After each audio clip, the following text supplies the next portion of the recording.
there's something that continues from lifetime to lifetime. And we can talk about what that is in different ways. Um, and sometimes I'll just use the word soul in the same way or kind of synonymous way that I'll use the word mind. But I don't mean mind just like the mind that's waving his hands right now, like Kelvin's mind. But it's that part of our mind that we use to drive a car. We focus, we look through the windshield, the part of our mind that uses language to speak. But when I say mind, I mean that plus the vastness of our mind.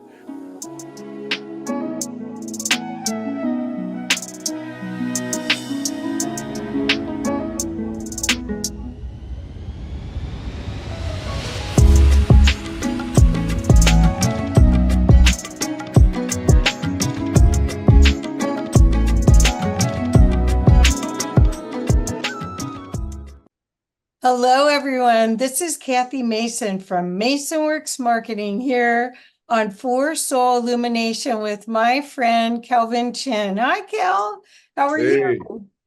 hey, I'm good. I'm good. I'm good. I'm great. Yeah. Yeah, well, thank you so much for meeting with me. I know you're traveling right now, and I really appreciate you taking the time to help our audience understand what you know about soul that probably not very many people have figured out. So, Mm, so Cal, why don't we start with, for the people that don't know you, if sure. you could start with talking about your near-death experience possibly, and then they'll get a little feeling for your perspective.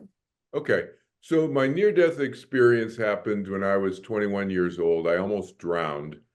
This is the short version of the story, but I had already been meditating for 2 years before this happened.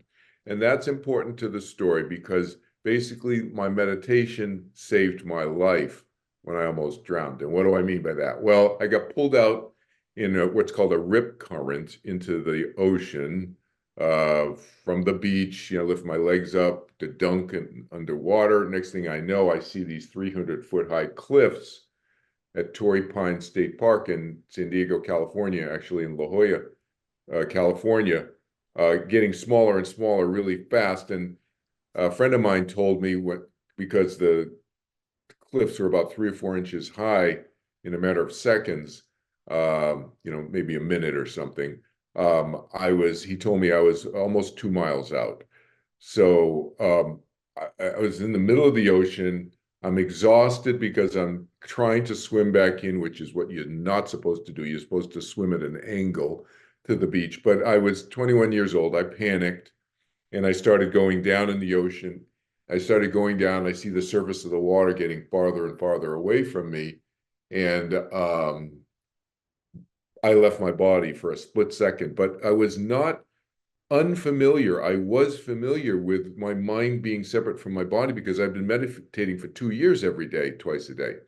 And so I knew that my mind was not the same as my body. Of course, they influence each other, but I knew they were different and distinct. So when my mind popped out, I recognized that and I willed myself back in. I just desired to be, when I say will, I just had the desire, no, I'll get back in.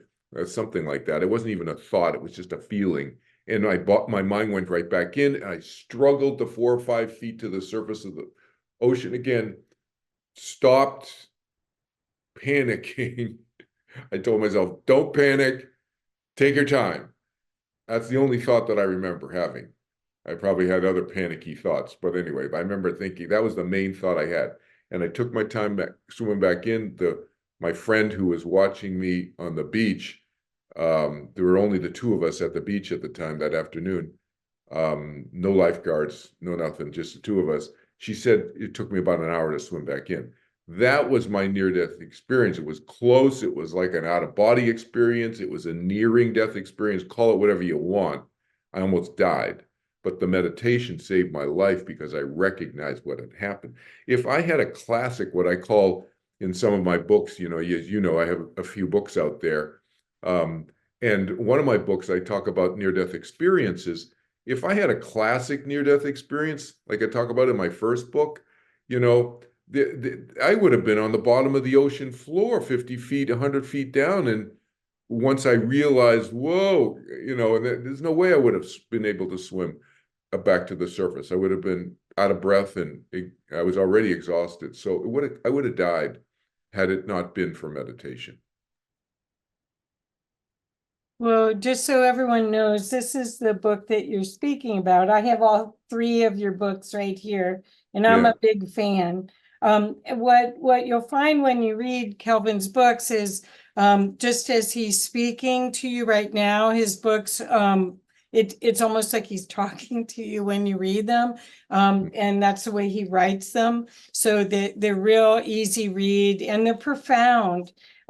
So the other thing you didn't mention that I want to add to what you just said is that you started doing transcendental meditation because of anxiety in the first place. So you right. had already somehow tapped yourself on the shoulder and said, okay, I can control this. This isn't my circumstances. My parents didn't do this to me, whatever. All of the storylines that so many people have, you had already taken a step towards empowerment by learning a skill that could help you and help lots of other people, right? Right. Yeah. I was desperate at the time. I was, as you say, I was highly anxious.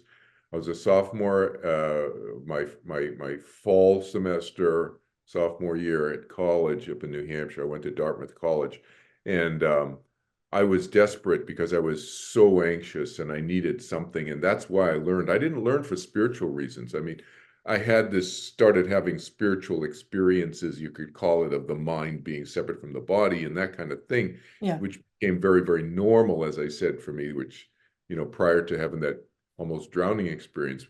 But that's not why I learned to meditate. I learned to meditate because I was stressed out and it right. reduced my stress. And I was a test subject in some of the very first medical studies ever done in the United States on any kind of meditation, 1970, 1971. That's cool. So, yeah, that's why I learned to meditate. Yeah. Wow. Okay, so now we're going to talk about a little bit more about, if we can, Mm, about your definition of soul. mm, And so you were capable of training yourself to to um to be embodied or not, or separate yourself and calm yourself. So mhm. you could control your reaction to your environment in a different way. Yes, I did. And then as you went on, I mean, you've had so many experiences.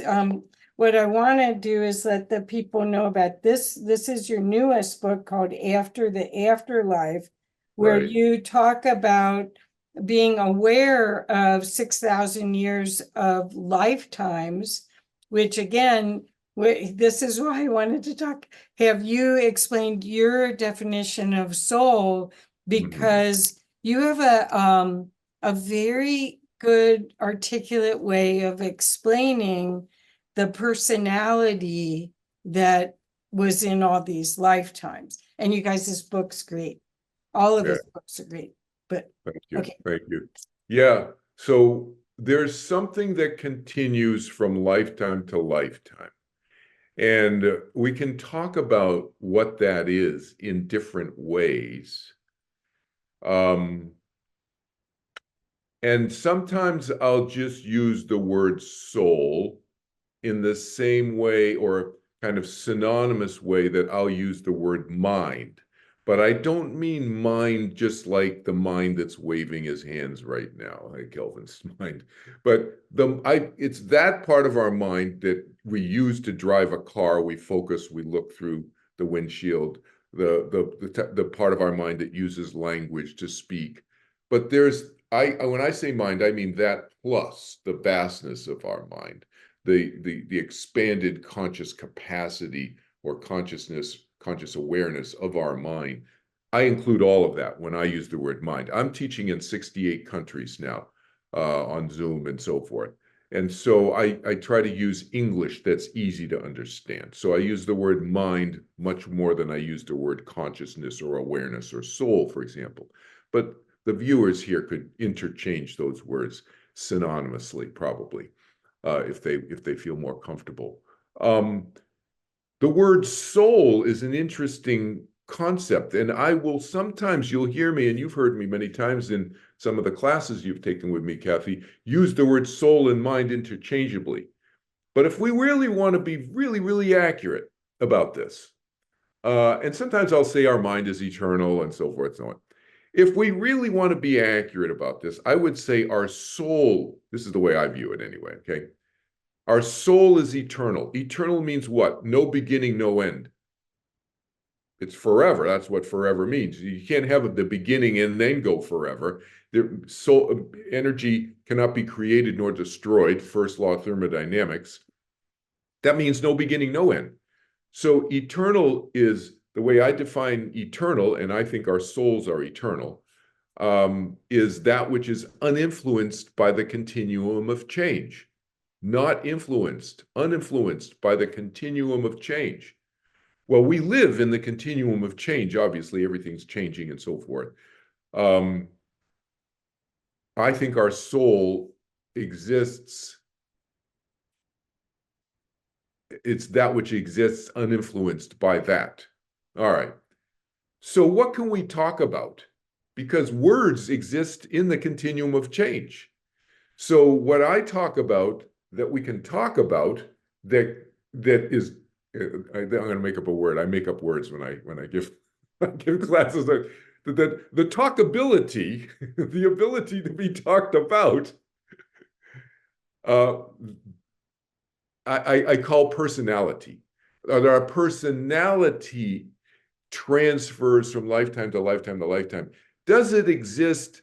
Does it exist? Is it uninfluenced by the continuum of change? No, it is influenced by the continuum of change because it exists in the continuum of change, and we can talk about it. But it takes very long periods of time, thousands of years, many millennia for people's personality traits to change. That's my experience over 6,000 years, as you say, of memories that I have of a couple of dozen lifetimes that go back around 6,000 years. Now, maybe I've had more lifetimes that I don't remember over that 6,000 years. I may have. In other words, on planet Earth, or well, on another planet too. But I mean, in physical form, as opposed to non-biological form on the other side. I may have hung out who knows how many times. But I have memories from a couple dozen, go back 6,000 years. What do I talk about in the book you just shared with everybody, my third book? I talk about our personality traits, or my personality traits that I've noticed through these various lifetimes over 6,000 years. And have they changed over those 6,000 years? Yes, but very, very slightly and so forth. So they are influenced by the continuum of change. I don't consider those technically my soul. My soul is uninfluenced by the continuum of change. It's eternal. So that's kind of if that confuses people, they can call me or they can talk to me for free. They can find me on my website. And that's true. They can't do that from anywhere in the world. But anyway, you could ask me more. Go ahead. Okay, so some people feel that we're having all of those lifetimes at the same time. What do you think about that? No? No, that's not my experience, and it doesn't make sense rationally. And these things, my experience is that these what people consider mystical or esoteric things can be understood and explained rationally. And so the existence of time being a sequence of events, to me, that is the experience in the universe, that there is a past, present, and future. That we can get confused by having certain experiences within this past, present, future reality. we can have experiences where it feels like we are having another experience in another lifetime, and it's happening right now. I've had experiences like that, and I talk about them, some of those experiences in that book, where they're so real. They are happening right now in my consciousness, as real as they were 1,000 years ago, but it's a memory that's so vivid and so real that I can have sensory experience. I can have all five senses operating at the same time in that memory, but it's a memory of something that happened in the past. So I could understand how somebody could have such a vivid experience. Like, I've had hundreds, maybe thousands of experiences like that over the last 50 years since my past life memories opened up, and yet be confused by that and kind of interpret that, in my opinion, misunderstand that as, oh, well, the lifetime's going on at the same time. Because the other aspect that can be confusing to people is, well, I learned from that so much because of this experience. That's true. And I have, absolutely, from these other experiences and memories that I've had. But that doesn't mean that the lifetime has changed the other lifetime. And that's, I think, a conflation. That's a point of, sometimes you'll hear people say that the lifetime affects, my present lifetime affected that one in the past. No, my past lifetime in the past affected my present lifetime. That makes sense to me, and that's been my experience. But I'm not going back and changing things that happened in the past by stuff I'm doing now in the present. That's interesting because a lot of people say that, you're changing your family line if you clear the generational trauma, all of that. People say that you should do it for your family, and Yeah, that, you do it for yourself, and secondarily, you do it for others. To me, that's how life yeah, operates. I mean, yeah, you can have altruistic and so forth intentions, and there's nothing wrong with that. But ultimately, we do things for ourselves to help ourselves for our own personal self-development, self-knowledge. That's why people use the word self-knowledge. I would say call it personal self-development because it's very personal. right. But yeah, altruistic, sure, that's fine. But the thing is what that flies in the face of the way you said that some people talk about that concept flies in the face of free will, individual decision making by each individual mind. So it flies in the face of that because it implies that I can do something that's going to change somebody else's life, outside of their own choices that they're making in their life. And that's actually, there's a hubris to that if you think about it. There's an arrogance to that actually I know better than that other person or that group of people or that country of people or whatever. And we do this as a human race all the time in politics, and we're very, very pushy about what we think is best for other people. And so that, when we say that, even in a loving, altruistic way about changing the lineage of a trauma, the dysfunction of the family and so forth and so on, there's a hubris there to say that I'm going to change what they want to do because it's better for them. I know best what's better for them. That's the essence of what people are saying. Now, they don't say that, and they may not even think that. They may, in their heart of hearts, really believe sincerely that if they could only get that other group or person or people to shift their thinking, it'll be so much better for them. And they may even be factually accurate. I'm not saying that's wrong. They're wrong. They may actually be right about that from an external standpoint, like a third party looking at it and saying, yeah, that would be actually healthier for the person. But you're usurping the other person's free will. And that is a violation to me that is so, I don't know. It's it's you're trying to usurp their free will. First of all, you can't. So you're going to hit your head against the wall because the 2-year-old child can always say no to you. It doesn't matter how old you are and how big physically you are as their parent. They can always say no. and that person can always say no. And so you can't really take their free will away from them. You're fooling yourself thinking you can.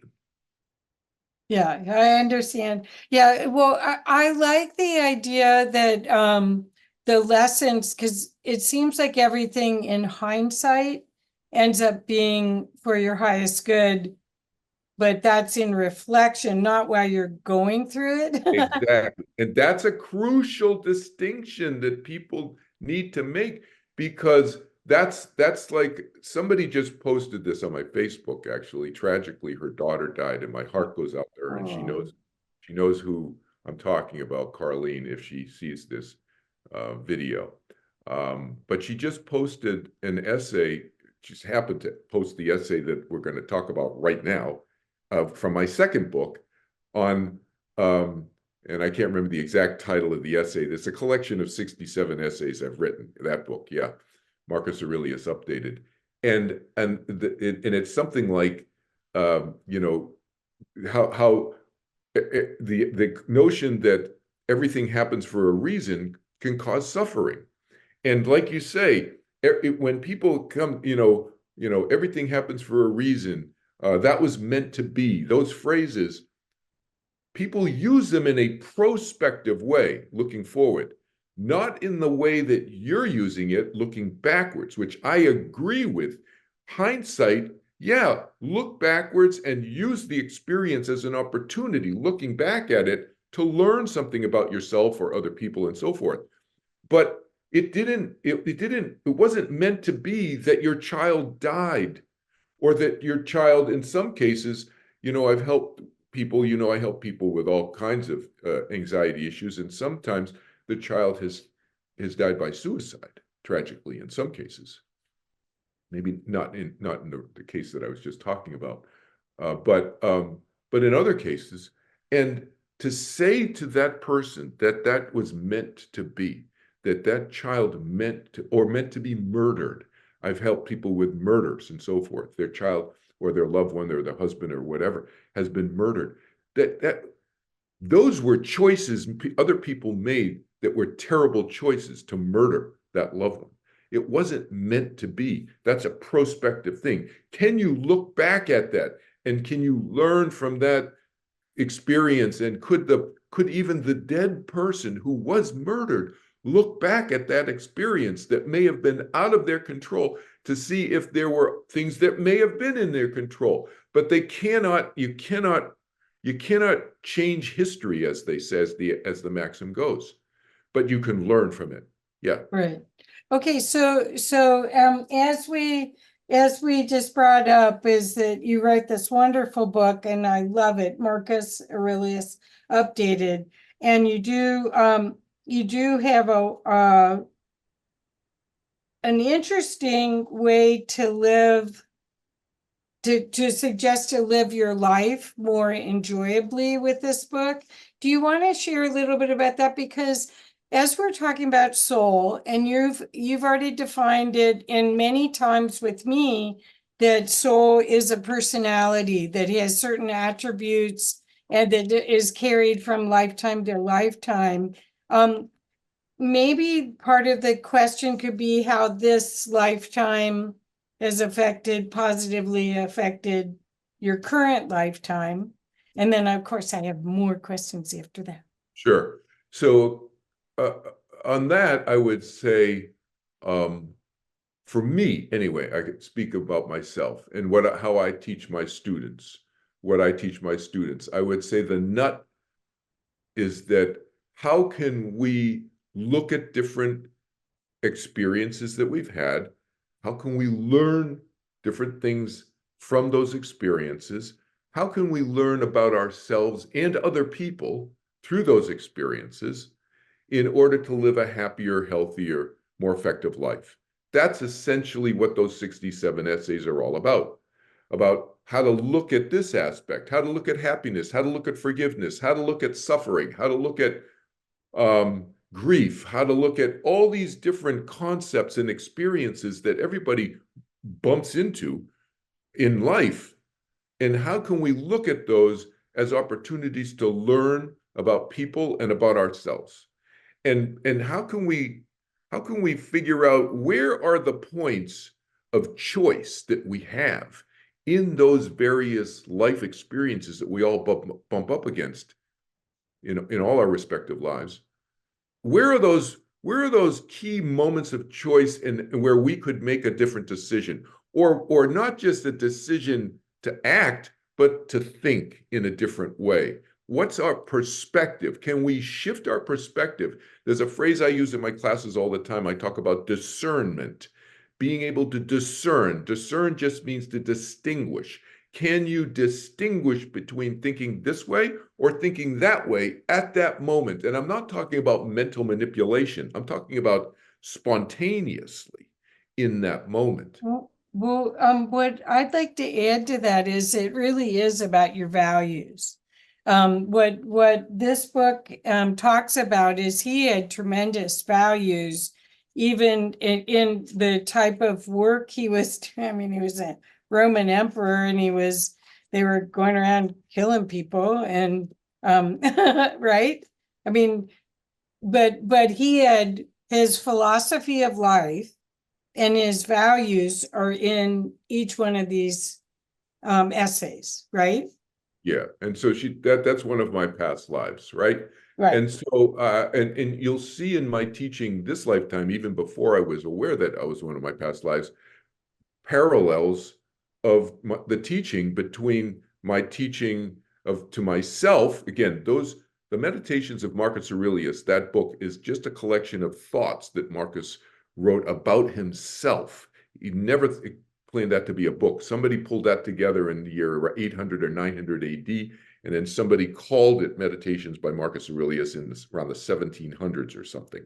So it was something that he just was self-reflecting, and you'll see parallels between what I wrote about myself and my teaching and so forth. And then, but yeah, those ideas were for what? Those ideas for, and we're in Roman time, as you say. There's a lot of killing going on, but that was there's a cultural norm that exists throughout history in different eras, the different eons, over the millennia of history.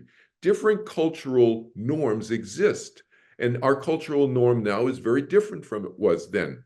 But so what I'm looking at through in my third book, in this book, is through different lenses of the lifetimes. I give people a glimpse into certain cultural norms at the time, just because of the nature of the stories. But what is the constant? The constant is the values that Kathy's talking about, the values of my personality through the eons of history. Whether we're talking about ancient Rome or ancient Carthage, or we're talking about when I was a slave, whether we're talking about being a Lakota in the 1800s, or World War II fighter pilot in the 1940s, 30s, and 40s, or whether we're talking about my Buddhist monk lifetimes in Asia and so forth, my several Buddhist monk lifetimes, or my ancient Egyptian lifetimes. Those are all very, very, very disparate and distinct and different cultures and cultural norms existing. But what's the constant that's gone through all of those for thousands of years is my values, is my personality traits. Yeah. So I have a customer that's brilliant, that at one point she had an experience where she experienced 15 of her past lives within an hour and a half. And she went through dying, living, dying, living, dying. I mean, I don't know, 15, that's not very much time on each one of them. But she walked around for days. She still talks about it. I mean, it was overwhelming. In your case, you were able to unpack. I mean, that's like major, like change your perspective of everything, and learn lessons rapid fire. Whereas in your case, you got to unfold and unwrap the packages. Do you want to talk a little bit about that? Sure. Yeah. Wow. I mean, Well, my heart goes out to her. Ooh, and that's a short period of time because as you talk about overwhelming, I can only imagine. Yeah, mine started, and people got to understand, I didn't even believe in reincarnation. I didn't have any, I didn't believe in heaven. I didn't believe in an afterlife. This started happening to me spontaneously in 1977. Um, and so, and I didn't even know it was past life related stuff initially. I just thought I had a bad dream at first. And then, a friend of mine finished the dream. When I started telling him about it 8 months later, I was being crucified upside down during an experience during a group meditation and so forth.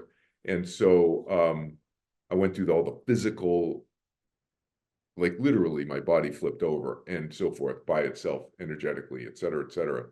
Um, Spontaneous stuff just started happening, unfolding. But for me, it was different from what you described for that she experienced. Mine came in pieces, and it was like a whole bunch of different jigsaw puzzles coming, like being delivered to me, as if a whole bunch of jigsaw puzzles with no box cover. So I didn't even know, like, when you have the jigsaw puzzle, you have the box cover, you know what it's supposed to look like eventually. It was like a whole bunch of lifetimes with 100 or 200 million or billion jigsaw puzzle pieces. Each lifetime is that. And then I'm getting multiples of that. And I can't remember, but at some point in 1977, 8, 78, 79, I was probably juggling memories coming from 6 or 8 different lifetimes. And it was like, oh, does that puzzle piece go with this one? Oh, no, it goes with this one over here. Oh, and then, no, that puzzle piece goes with this one and fits in with the other 20 pieces over there. Oh, and this one fits over here with the 5 pieces in this puzzle. It was like that for me. And so, that's continued to present. Wow. So as you integrate these, that's where, I mean, I know when you and I talked about you writing this book, that this wasn't an easy book to write, because you had to really process each one of these lifetimes. And again, this is what, I'm hoping that this type of work helps other people with their soul awakening, which is happening whether we're ready or not right now. That right now we're all being upgraded. That's my belief. I don't know, you'll probably tell me it's not, but but Well, I think there's influence going on, and certainly we can influence each other. But some people have barriers to stuff, and some uh-huh. people have barriers to opening. And so, if people are open to opening, then yeah, they will be influenced by others who are open to opening and so forth and so on.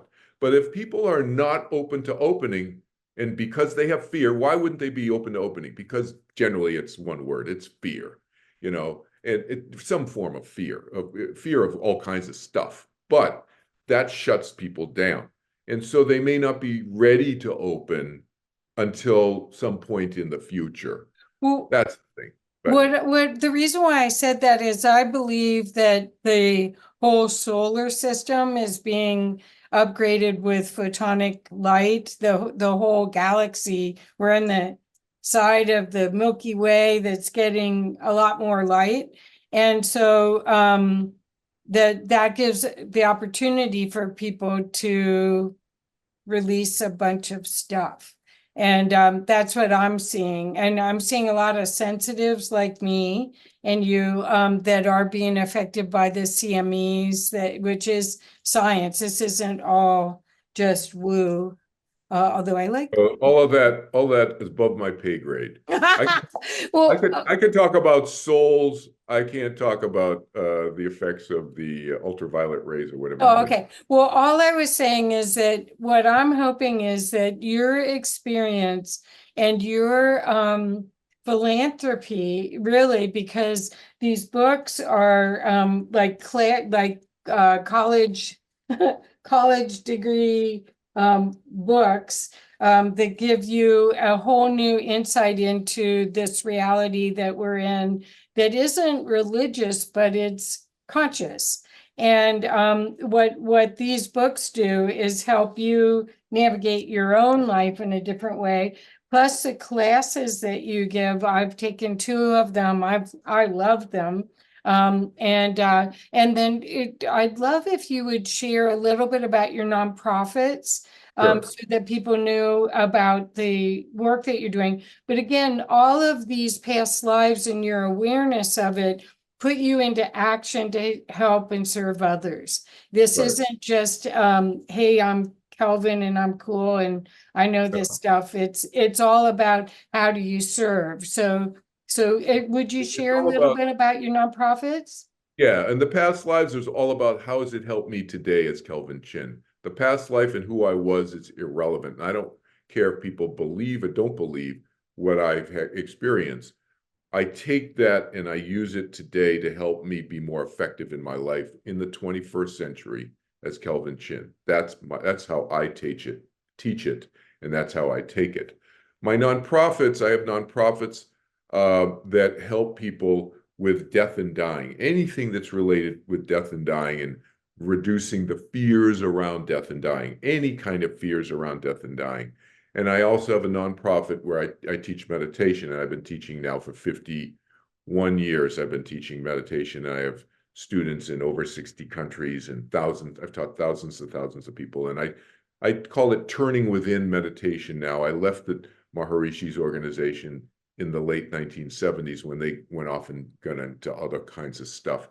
And I wanted to stay focused on teaching meditation, and I've made it easier, and I've removed all the cultural trappings. So to your point that you just mentioned, all of my teaching is non-religious, non-cultural. So I've removed anything cultural looking, any quasi-religious looking anything from all of my teachings, including the teaching of meditation. So I help people across all cultures and all religions, and including people who are not religious and are atheist and agnostic. Everybody goes to the afterlife. You do not have to believe in God. There is no belief in anything necessary to go and continue one's journey as an eternal soul. That's bottom line. And as I said earlier, people can find me at kelvinchin.org on my website and go to the contact page and send me an email, and I will talk to people for free, initial consultation free, about anything that I teach, anything that they want to talk about. Yes, and so generous. I have to say, I love your meditation class. You didn't have to wear special clothes, listen to special music, and do contortions with hands or And it's feet. easy. It's It's easy. super easy. And the idea that we can reduce anxiety and fear at a moment's notice just by choosing to is really an important tool for everyone right now. I mean, Yeah. there's just so much going on, so much chaos in the world, and with the internet, we know all about it instantaneously. So Yeah. if you want to give yourself the gift of peace and capacity to what's the right word?